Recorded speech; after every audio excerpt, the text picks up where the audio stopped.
dia, sou Virgínia Gomes, conservadora da coleção de pintura do Museu Nacional de Machado de Castro. Esta pintura, a óleo sobre madeira, do século XVI, meados, é uma pintura muito importante sob o ponto de vista documental para as coleções do museu e para ilustrar também o tesouro da Rainha Santa Isabel, que lhe está ao lado na exposição permanente. Representada em primeiro plano, de corpo inteiro, é a própria Rainha, com as rosas no regaço, numa alusão clara ao milagre das rosas, que divide os planos da composição e a história.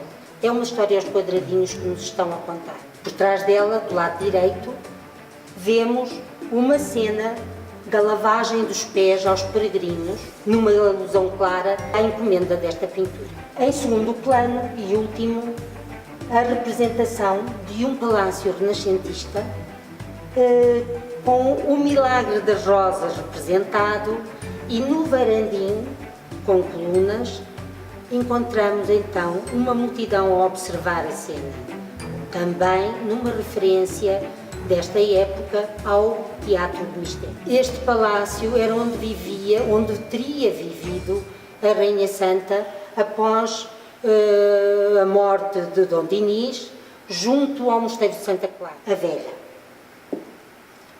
Se olharmos para o lado esquerdo e menos sobrecarregada a composição, vemos claramente que há aqui duas arquiteturas que se destacam.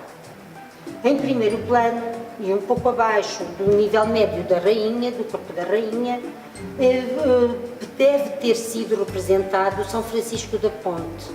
Um pouco atrás, a ponte e a torre da portagem, que ligava uma margem à outra do rio Mondego. É muito interessante saber duas coisas nesta parte esquerda do quadro. A primeira, que é a primeira vista que nós temos sobre Coimbra medieval. É a primeira representação que podemos ver. Por outro lado, a perspectiva, o trabalho do pintor não é dos mais qualificados nesta época.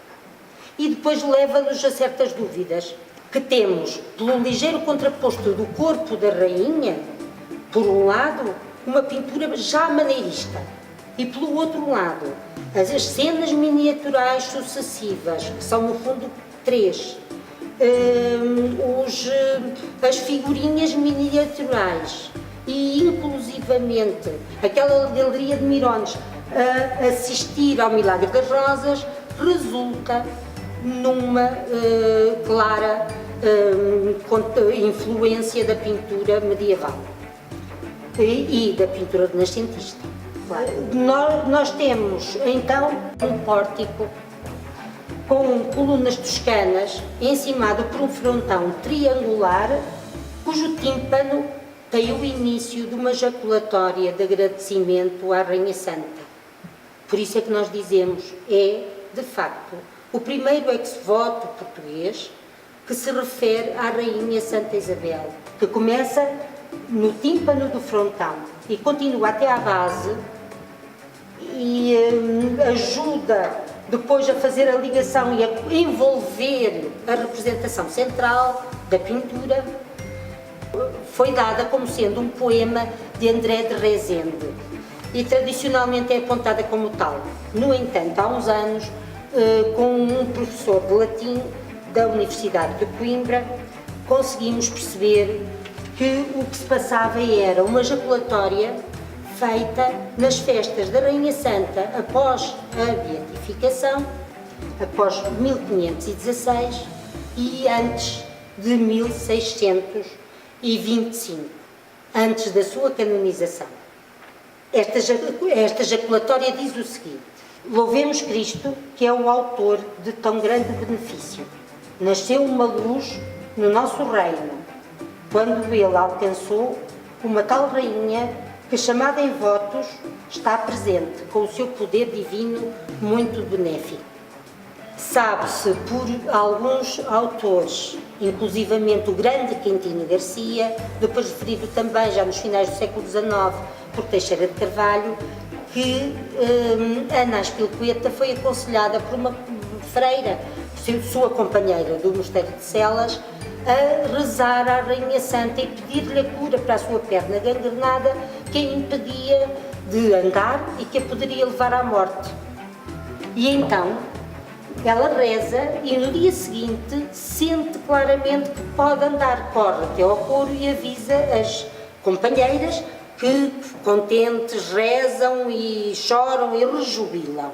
Anos depois, nos meados do século XVI, esse doutor de cânones, Martim Azpilicueta, tio de Ana Azpilicueta, freira do mosteiro de Celas, encomenda a um pintor local esta peça, esta obra maior, que acaba por ser um agradecimento à Rainha Santa por ter salvo a sua sobrinha, apresentado aqui na cena que acaba por ser central à direita, e por outro lado é um objeto de propaganda.